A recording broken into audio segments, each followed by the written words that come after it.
When did a teacher's lesson go way too far? My teacher forced me to disobey her one rule so she could fail me. If you are not seated when the bell stops ringing, you are absent for the entire day. Julian raised his hand from the third row. His voice cracked slightly. What about emergencies or plan better? The silence that followed felt like the moment before a car crash. You see it coming but can't stop the momentum. Ellison walked to her desk and pulled out a thick stack of papers. Policy amendments typed on official district letterhead. New procedures that turned teachers into judges. She read each clause like she was handing down prison sentences. No parental notes accepted for tardiness. No medical exemptions processed day of. Midterm exams missed due to tardiness receive automatic zeros with no makeup opportunities. I watched my friend Riley calculate disaster in her head. Her bus ran late twice a week because the driver stopped for coffee. One unlucky morning could crater her entire semester. The wall clock ticked past 8:52. Ellison's eyes followed the second hand like she was timing a bomb. This policy takes effect immediately. Tomorrow morning I suggest arriving early. She smiled at us then. The kind of smile that says the game just changed and only one player knows the new rules. My scholarship applications sat in my backpack. Perfect grades for 3.5 years. College acceptance letters that mentioned my academic consistency. The state merit scholarship required maintaining a 3.8 GPA through graduation.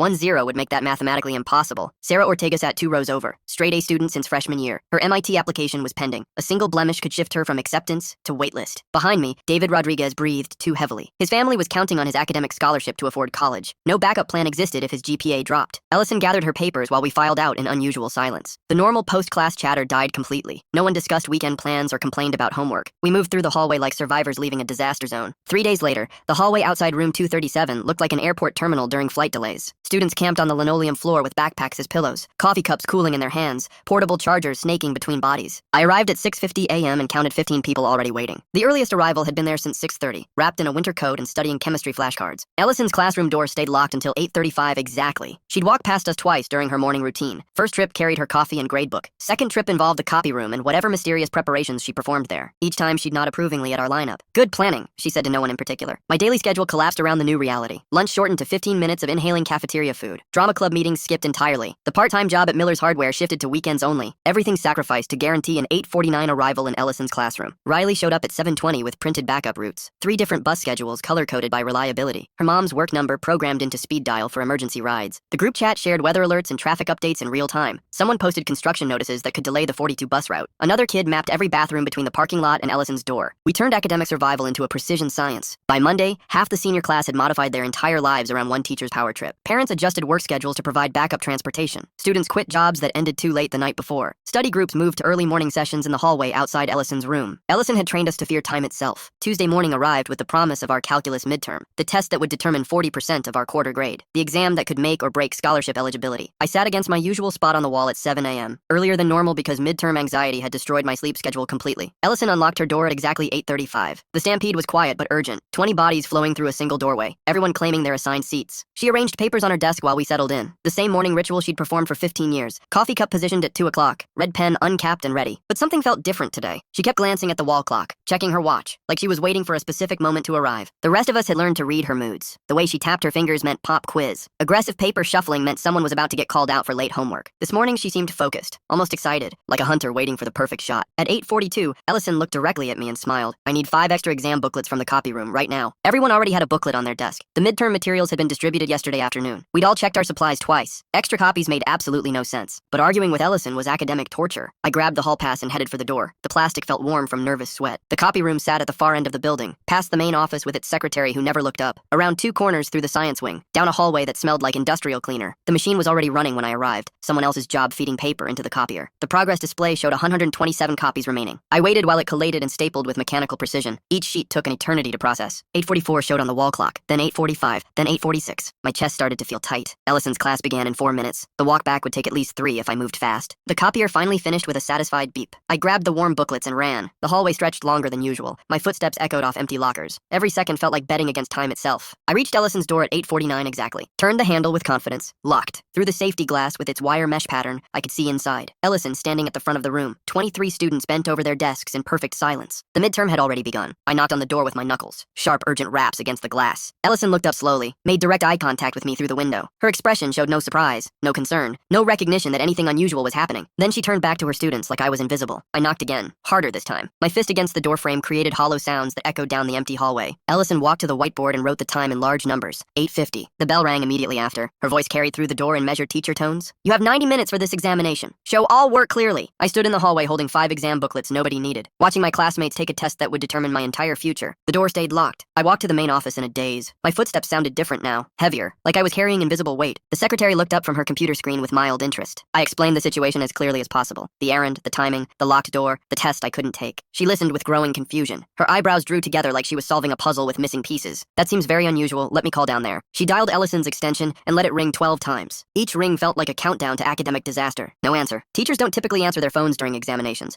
You'll have to wait until the period ends. But I can't miss this test. It's worth 40% of my quarter grade. I understand your concern completely, but district policy is very clear about tardiness. The irony hit me like physical pain. Policy was being used to justify what policy had caused. I asked to speak with the principal. Mrs. Garcia was in a district meeting until noon. The assistant principal was handling a disciplinary issue. The guidance counselor was at a conference. Every adult who might help me was conveniently unavailable. I spent the next hour sitting on a plastic chair that squeaked every time I shifted position, watching the office clock tick past my academic future. Other students began finishing early around 9:45. They slipped past me in the hallway with expressions that said everything. We saw what happened. We know what she did to you. But seeing and proving are completely different things in the adult world. Julian stopped by the office on his way to second period. That was completely unfair, he whispered. Did you finish? Yeah, but I kept thinking about you stuck out here. Sarah Ortega appeared next. Her face was pale from test stress. Ellison sent you away on purpose, she said quietly. Can you prove that? We all saw it happen, but I don't know if that matters. More classmates trickled past. Each one confirmed what I already knew. Ellison had engineered my absence, created a situation where following her instructions guaranteed breaking her rules. But adult authority doesn't operate on student testimony. At 10:20 exactly, Ellison's door finally opened. She appeared in the doorway like nothing unusual had occurred. Her hair was still perfectly arranged. Her expression remained calm and professional. Students filed past her carrying completed exams. Some looked at me with sympathy. Others avoided eye contact entirely. Ellison waited until the hallway cleared completely. Policy is clear, she said in the same tone she used for lesson instructions. The bell determines attendance status. She held out her hand expectantly. I gave her the 5 exam booklets I'd been carrying for 98 minutes. The booklets she'd never needed in the first place. But you sent me to get these. I was following your direct instruction. I have no recollection of sending anyone anywhere. The lie was so blatant it took my breath away. Delivered with the confidence of someone who knew their word would be believed over mine. 23 people saw you tell me to go to the copy room. Students misremember details when they're stressed about examinations. Ellison turned and walked back into her classroom. The door closed behind her with a soft click. I stood in the empty hallway holding the truth that nobody with power wanted to hear. My phone buzzed with a text from my mom, asking how the calculus midterm went,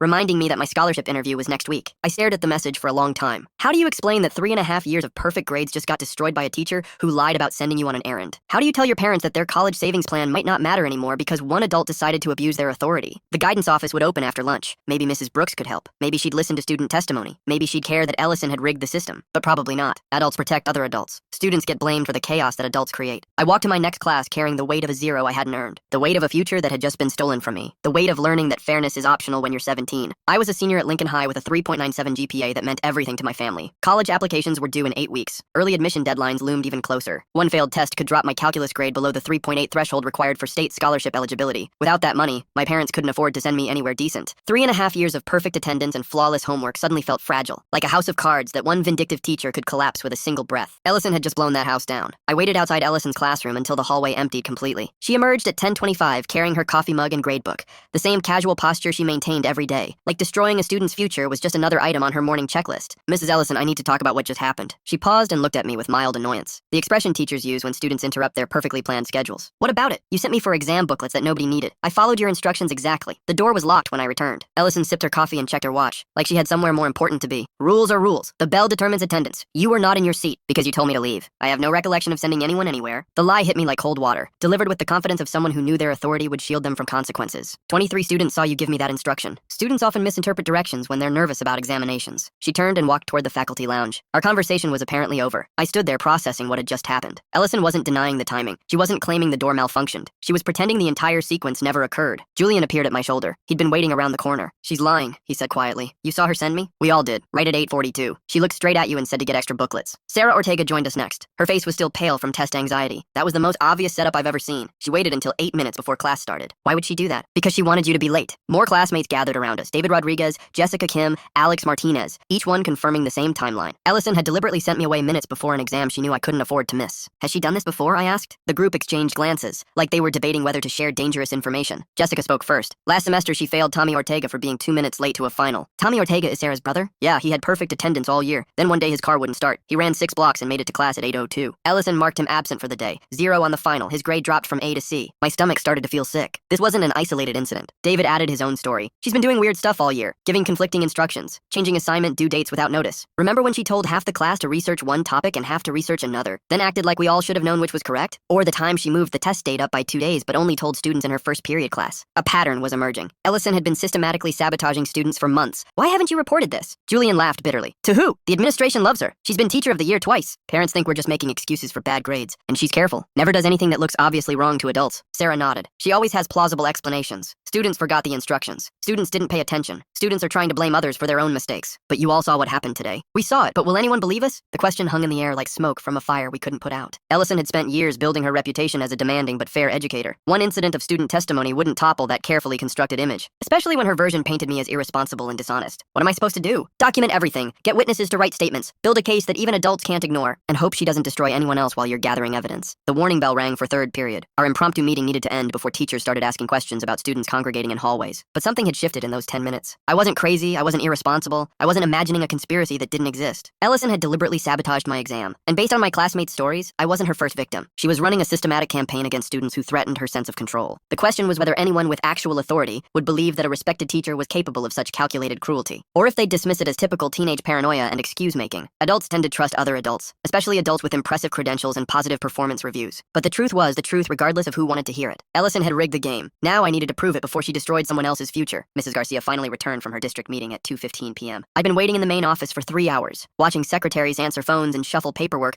while my academic future hung in limbo. The principal's office smelled like coffee and industrial carpet. Motivational posters covered the walls with slogans about excellence and achievement. The irony wasn't lost on me. Mrs. Garcia listened to my story with the patient expression administrators use when dealing with student complaints, nodding at appropriate intervals, taking notes on a yellow legal pad. I explained the timeline carefully. The errand at 8:42, the copy room delay, the locked door at 8:49, missing a midterm worth 40% of my quarter grade. That does sound frustrating. Let me get Mrs. Ellison's perspective on what happened. She picked up her phone and dialed Ellison's extension. Could you come to my office, please? I need to discuss an incident from this morning. Ellison arrived within 5 minutes, her usual professional demeanor intact. Navy blazer, sensible shoes, reading glasses hanging from a chain around her neck. She sat down across from me like we were meeting for the first time. Mrs. Garcia summarized my complaint without taking sides. A student claimed to have been sent on an errand that caused him to miss an examination. Ellison listened with apparent concern, occasionally shaking her head with what looked like genuine confusion. I'm sorry, but I have no recollection of sending anyone anywhere this morning. Her voice carried the authority of 15 years in the classroom, the confidence of someone who'd never been successfully challenged by student testimony. The examination began promptly at 8:50 as scheduled. All students present were seated and ready to proceed. But I was following your direct instruction, I protested. Ellison turned to face me with the expression teachers use for disruptive children. I understand you're disappointed about missing the test, but I cannot take responsibility for misunderstood instructions. I didn't misunderstand anything. You looked at me and said to get extra booklets. Students often hear what they expect to hear when they're anxious about examinations. Mrs. Garcia made more notes on her legal pad. Her expression remained carefully neutral. Were there any witnesses to this alleged instruction? 23 students saw the entire thing happen. Ellison smiled sadly, like she was dealing with a troubled child who needed gentle correction. Group dynamics can create false memories. When students are stressed, they sometimes convince each other that events occurred differently than they actually did. This isn't a false memory. You deliberately sent me away. That's a very serious accusation. Are you suggesting I intentionally sabotaged your examination? The way she phrased it made me sound paranoid,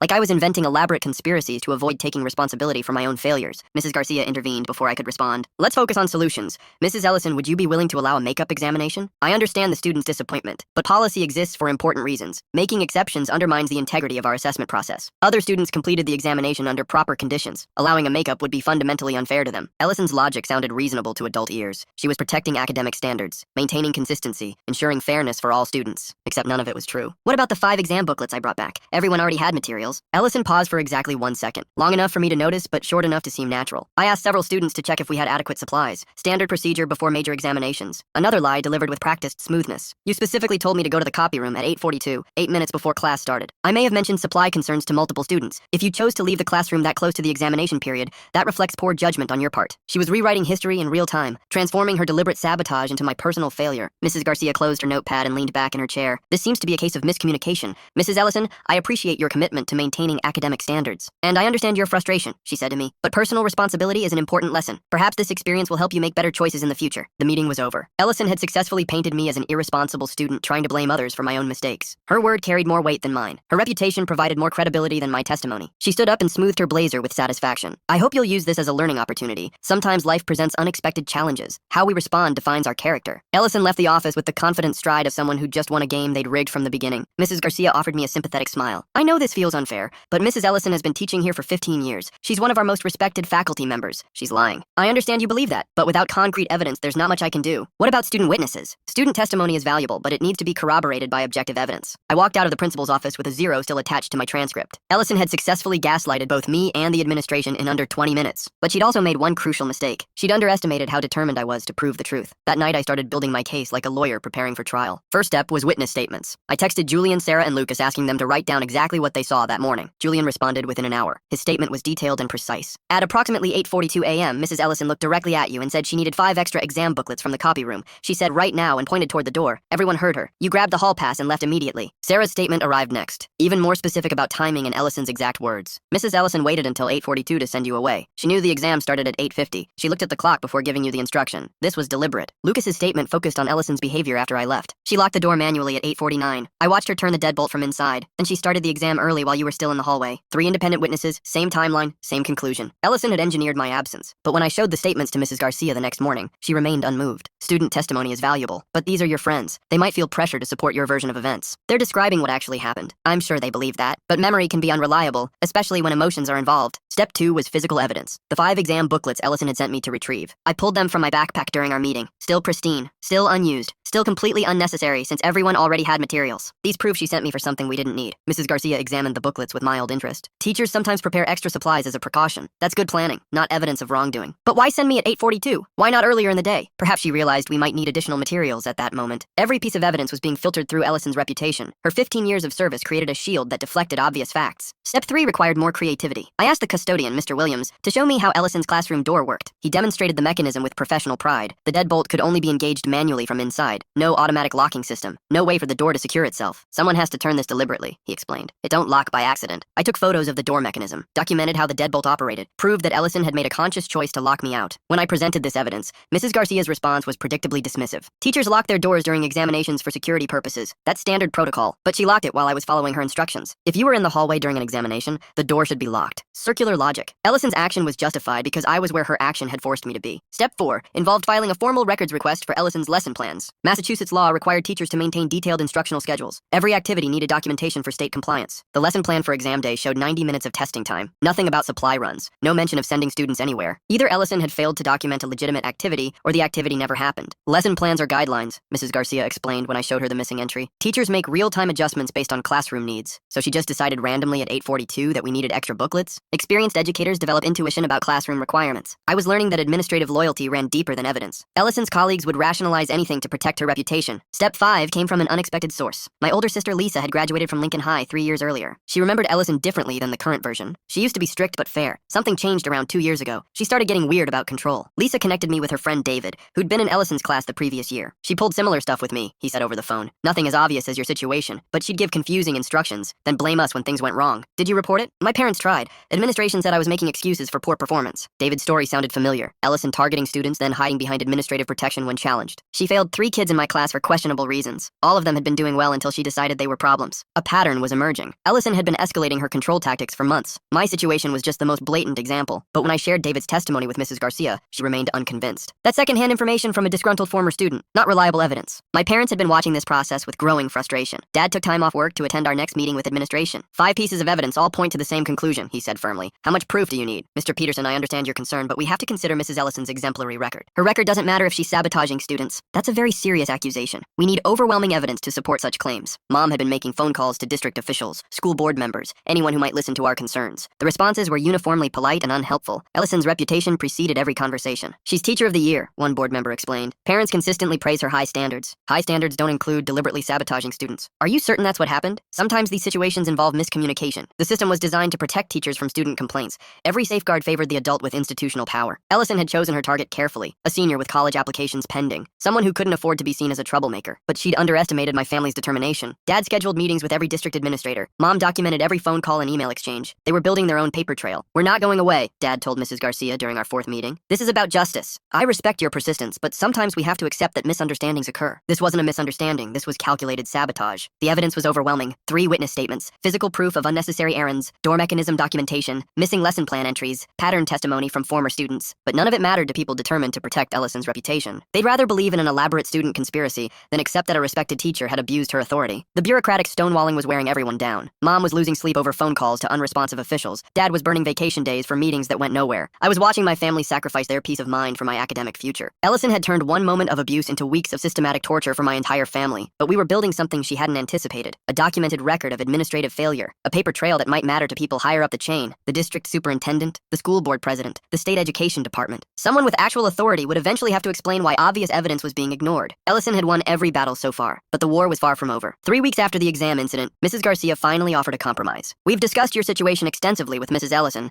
She's agreed to allow a makeup examination. Relief flooded through me until she continued. However, the makeup score will be averaged with the 0 you received for missing the original exam. I stared at her across the desk. Averaged? This reflects the reality that you were absent during the scheduled examination period. Because Ellison deliberately sent me away, the circumstances remain disputed. This compromise acknowledges both perspectives. The math was devastating. Even if I scored perfectly on the makeup exam, averaging 100 with 0 would give me a 50. My quarter grade would drop from A to C. That's not a compromise, that's still punishment for something I didn't do. It's the best accommodation we can offer given the conflicting accounts. Ellison had won again. She'd destroyed my grade while appearing reasonable to administrators. The news spread through school faster than I expected. By lunch, everyone knew about the makeup arrangement and what it really meant. Some classmates were supportive. Julian and Sarah continued defending my version of events. Lucas offered to retake his written statement for any official who would listen, but others started keeping their distance. I can't get involved in this drama, Jessica told me quietly. I need Ellison for a college recommendation letter. What if she does the same thing to you? I'll be extra careful. Arrive earlier, not give her any reason to target me. Fear was spreading through Ellison's other classes. Students were modifying their behavior to avoid becoming her next victim. David Rodriguez started arriving at 7:30 every morning. Sarah Ortega stopped asking questions during class. Alex Martinez turned in assignments days early to avoid any deadline confusion. Ellison's tactics were working perfectly. She'd created a climate of terror disguised as high academic standards. My parents were burning out from the constant advocacy. Dad had used up his vacation time for school meetings. Mom was making 3 phone calls a day to district officials who never called back. Maybe we should just accept the makeup offer, Mom suggested during dinner. You could still pass the class with a C average instead of an A. That kills my scholarship eligibility. There are other scholarships, other opportunities. I could see the exhaustion in her face. Weeks of fighting an unresponsive bureaucracy had worn down her determination. Dad was still angry but pragmatic. We've proven our point. Everyone knows what really happened. Knowing and admitting are different things. Sometimes you have to pick your battles. The social cost was expanding beyond my family. Word had reached the parent network that we were challenging a respected teacher. Some parents supported us privately but avoided public association. Others whispered that we were troublemakers trying to blame educators for student failures. Ellison's reputation was shielding her from community accountability. My stress was manifesting in physical symptoms. Sleep deprivation from anxiety, headaches from constant tension, loss of appetite during what should have been my senior year highlight reel. College application deadlines were approaching. Early admission interviews were scheduled. Everything that should have been exciting was overshadowed by Ellison's sabotage. You're becoming known as that student, my guidance counselor warned during our meeting. The one who causes problems. I'm the student who was sabotaged by a teacher. That's your perspective. But colleges will see someone who couldn't handle academic pressure. The isolation was getting worse. Former friends worried that associating with me might damage their own relationships with Ellison. Teachers in other departments maintained careful neutrality. They couldn't openly support me without risking collegial relationships. Ellison walked through school with unchanged confidence,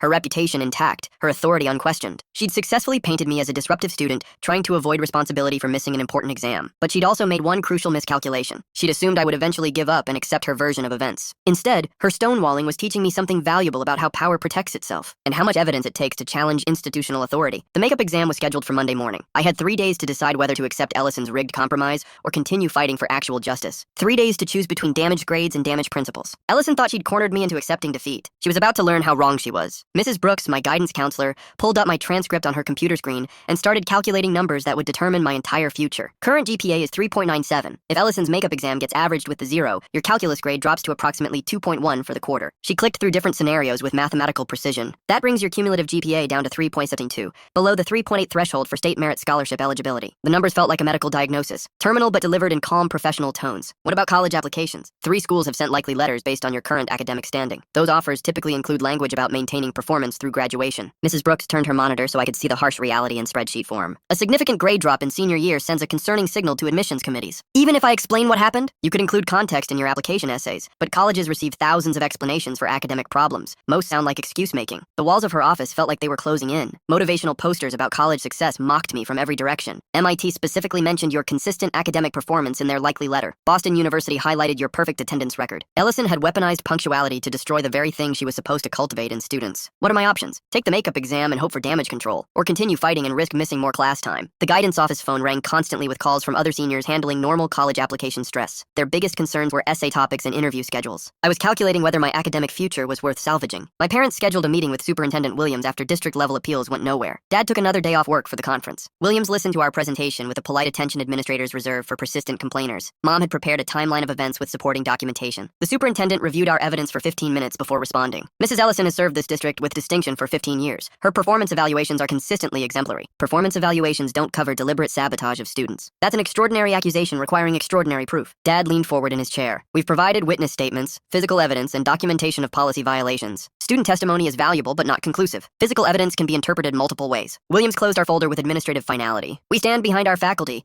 Mrs. Ellison's reputation speaks for itself. What about our son's reputation? His academic future? Sometimes situations arise that test our character. How we respond defines who we become. The same meaningless platitudes Ellison had used to justify destroying my grades. We left the superintendent's office with nothing but confirmation that the district would protect its employee over its students. That evening, my parents had the conversation I'd been dreading. We need to consider hiring an attorney, Dad said quietly. Mom pulled out estimates she'd gathered from education law firms. The consultation fees alone were staggering. $1,500 just to review the case, $5,000 minimum to file formal complaints. We could refinance the house, Dad suggested, and pay legal fees instead of college tuition. The irony was devastating. Ellison's sabotage was forcing us to choose between fighting her and affording the education she'd tried to deny me. Maybe we should just take the makeup exam, I said finally. Absolutely not, Mom replied with surprising force. This is about more than grades now. It's about preventing her from doing this to other students, Dad added, but I could see the strain in their faces. Weeks of advocacy had exhausted their emotional reserves. The financial pressure was adding another layer of stress to an already impossible situation. Ellison had calculated her attack perfectly. Target a student whose family couldn't afford prolonged legal battles. Create a situation where fighting back was more expensive than accepting injustice. My college fund was sitting in a savings account marked for tuition and books. Now it might go to lawyers and court fees instead. The state scholarship would have covered full tuition at UMass. Without it, we'd need private loans with interest rates that would follow me for decades. Ellison's 5-minute manipulation would cost my family tens of thousands of dollars in the long run. Sleep became impossible. I lay awake calculating different scenarios, makeup exam scores, GPA projections, college application timelines. Every path led back to the same conclusion. Ellison held all the power. Adults protected adults. Students absorbed the consequences of institutional failure. My phone buzzed with text messages from classmates offering sympathy and support. But sympathy wouldn't restore my GPA. Support wouldn't pay for college. Ellison walked through school with unchanged confidence. Her authority intact. Her tactics successful. She'd turned education into warfare and positioned herself as the only one with weapons. The makeup exam was scheduled for Monday. 3 days to decide whether to surrender or find some way to prove what everyone knew but no one would acknowledge. 3 days to figure out how to fight institutional power with student resources. Ellison thought she'd cornered me into accepting defeat. But desperation can be motivating. When you have nothing left to lose, taking risks becomes easier. She'd underestimated how far I'd go to expose the truth, and how creative teenagers can be when adults refuse to listen to reason. Julian and I met at school Saturday morning, with a plan that felt like breaking and entering even though we had legitimate access. The building was open for weekend activities,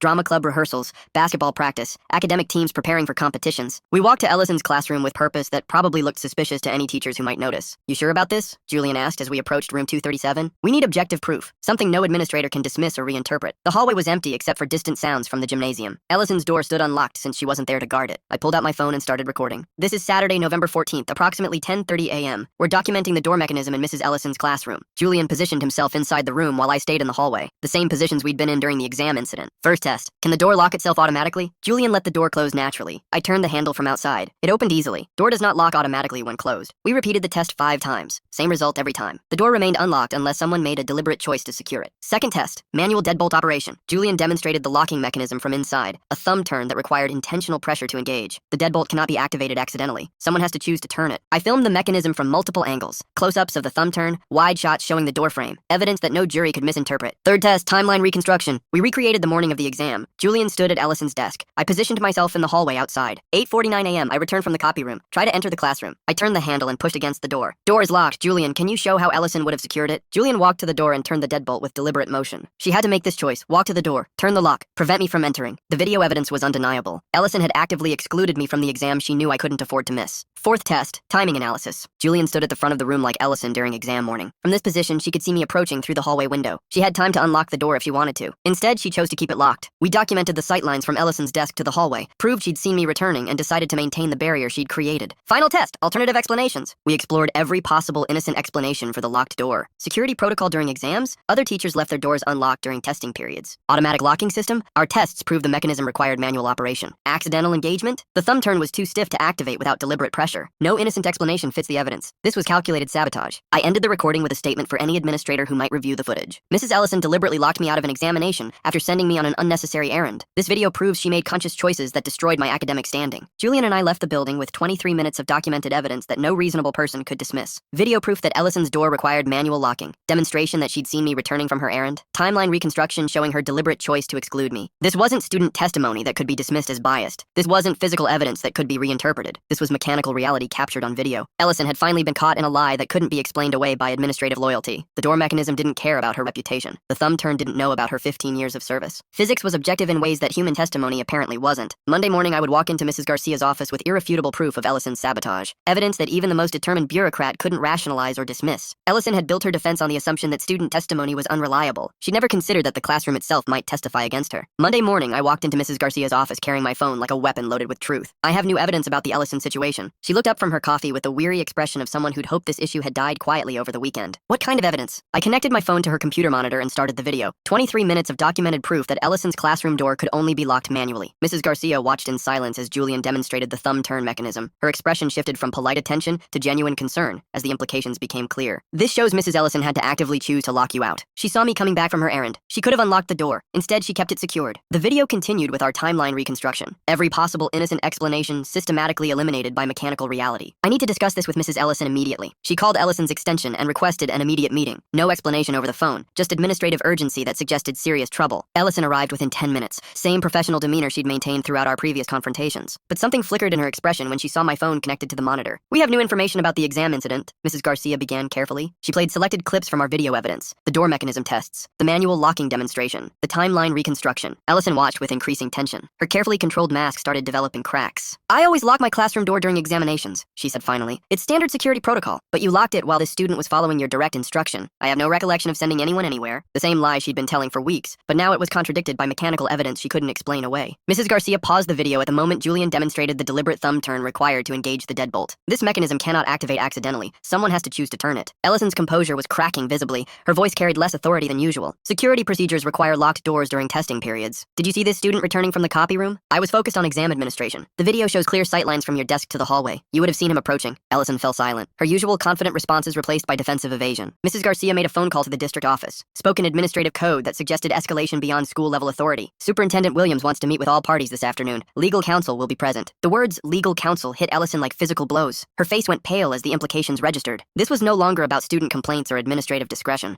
This was about potential legal liability for deliberate educational sabotage. The afternoon meeting took place in the district conference room. Formal setting with recording equipment and legal representatives. Superintendent Williams reviewed our video evidence with the district's attorney. Both took extensive notes while Ellison sat increasingly isolated at the far end of the table. My parents flanked me like protective shields. Dad's anger was barely contained. Mom documented everything in real time. Mrs. Ellison, can you explain your decision to lock the classroom door while this student was completing your assigned task? I follow standard security protocols during all examinations. Did you instruct this student to retrieve exam booklets at 8:42 a.m.? Long pause. Ellison's usual smooth confidence completely gone. I may have mentioned supply concerns to several students. The lesson plan for that day shows no record of supply issues or copy room tasks. Plans change based on real-time classroom needs. The attorney leaned forward with practiced precision. Mrs. Ellison, are you aware that deliberately excluding a student from required assessments could constitute educational malpractice? Ellison's face flushed red. The legal implications were finally penetrating her defensive shell. I would never deliberately harm a student's academic standing. Yet video evidence shows you actively prevented this student from accessing an examination after sending him on an unnecessary errand. The timing was coincidental. Coincidental timing that followed a pattern of similar incidents with other students? The attorney had clearly reviewed our documentation about Ellison's previous targeting behaviors. Ellison looked around the room for support that wasn't coming. Her colleagues maintained professional distance. Her administration was protecting the district rather than defending her actions. What resolution are you seeking? Williams asked my parents. Full retake without penalty, Dad responded immediately. And assurance this won't happen to other students, Mom added. Policy changes to prevent future abuse of authority, I said quietly. Williams conferred with the attorney in whispered tones. Ellison sat in silence, watching her 15-year career hang in balance. We're prepared to offer the following resolution. Complete retake of the examination under neutral supervision. Grade recorded without reference to the original incident. Relief flooded through me so fast I nearly collapsed. Additionally, we're implementing new policies. No student errands within 15 minutes of examination periods. Backup proctors required for all high-stakes testing. Ellison's face showed she understood what was happening. Her authority was being systematically dismantled to prevent future sabotage. Mrs. Ellison will be removed from all standardized testing responsibilities pending review of these incidents. The meeting ended with Ellison's power officially curtailed. She left the conference room in defeated silence. 3 weeks later, I sat in the library conference room with a neutral proctor from another school. The retake exam spread before me like a chance at redemption. The questions were harder than the original test. Ellison's replacement had ensured I couldn't benefit from extra preparation time, but I knew this material better than my own name. 3.5 years of perfect study habits couldn't be destroyed by one vindictive teacher. I worked through calculus problems with focused intensity. Every equation felt like striking back against injustice. Every correct answer was proof that truth could survive institutional betrayal. The proctor collected my exam at exactly the 90-minute mark. Professional neutrality that felt revolutionary after weeks of Ellison's manipulation. Results will be available tomorrow morning. That night I slept better than I had in months. Whatever happened, I'd done everything possible to restore my academic standing. The phone call came at 7:30 a.m. Mrs. Garcia's voice carried relief and something approaching apology. 94%. Excellent work. The grade would still be averaged with the original 0 per district policy. 47% overall, but enough to pass the class and maintain minimum scholarship eligibility. Ellison's sabotage had been contained but not eliminated. The system's compromise still punished me for her misconduct. But I was alive academically, wounded but not destroyed. The new policies went into effect immediately. No more last-minute errands before major assessments. Backup proctors for every examination. Clear protocols that prevented individual teachers from wielding absolute power. Ellison remained at Lincoln High, but with dramatically reduced authority. Her testing privileges revoked. Her reputation permanently damaged among colleagues who'd witnessed her legal confrontation. She'd tried to destroy one student's future and ended up limiting her own instead. The retake exam results changed everything and nothing simultaneously. My 94% score averaged with Ellison's imposed 0 gave me a 47% on the midterm. Passing, but devastating to my overall calculus grade. The quarter ended with a C+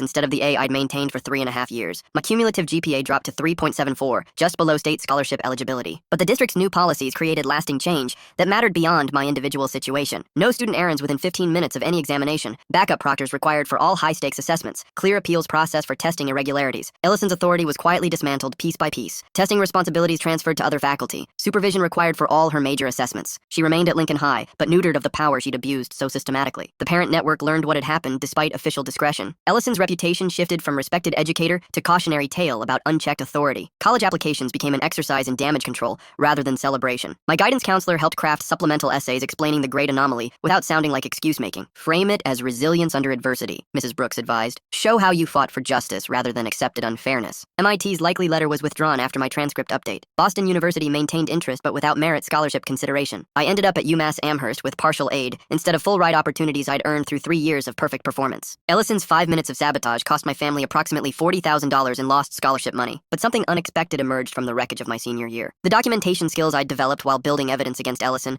translated perfectly to college research methods. The persistence required to challenge institutional authority became valuable in academic settings where original thinking was rewarded. The advocacy experience taught me how bureaucratic systems protect themselves and how much evidence is required to force change. Most importantly, I learned that fighting injustice was possible even when power seemed absolutely stacked against truth. Other students at Lincoln High began speaking up about unfair treatment they'd previously accepted as normal. The culture of administrative deference started shifting toward accountability. Ellison tried to maintain her classroom authority, but found students less willing to tolerate arbitrary rule changes or confusing instructions. The teacher who'd seemed untouchable was now watched carefully by colleagues and administrators who'd witnessed her near-legal catastrophe. Her 15-year reputation couldn't survive video evidence of deliberate student sabotage. The final irony was perfect. Ellison had tried to teach me about consequences and personal responsibility. Instead, she'd learned that actions have consequences, even for respected teachers who abuse their authority. The system that had protected her for months was forced to protect itself by limiting her power. Justice arrived slowly and imperfectly, but it arrived. My transcript would always carry the scar of Ellison's sabotage, but the policies preventing future abuse would protect students for years to come. Sometimes fighting for what's right costs you personally while benefiting everyone else. That felt like a fair trade. 5 years later, I wrote my law school admissions essay about Ellison and the semester she tried to destroy my academic future. The admissions committee at Harvard Law called it compelling evidence of advocacy skills and institutional analysis. Ellison had meant to teach me about accepting authority without question. Instead, she'd taught me that authority without accountability was just another form of tyranny. The video evidence I'd gathered became a case study in my undergraduate research methods course. Documentation techniques that started as desperate self-defense evolved into academic expertise. The persistence required to challenge Ellison's lies translated perfectly to legal research and constitutional analysis. Most surprisingly, the semester I'd considered my greatest failure became the foundation for my greatest success. Law school professors valued students who'd actually fought institutional injustice rather than just studied it theoretically. Ellison retired quietly during my junior year of college. The policies created after our confrontation remained in place, protecting students she'd never get another chance to sabotage. Sometimes the worst thing that happens to you becomes the best preparation for everything that follows. Ellison thought she was destroying my future. Instead, she was building it. Thanks for watching. Don't forget to subscribe, like, and drop your favorite part in the comments. See you in the next one.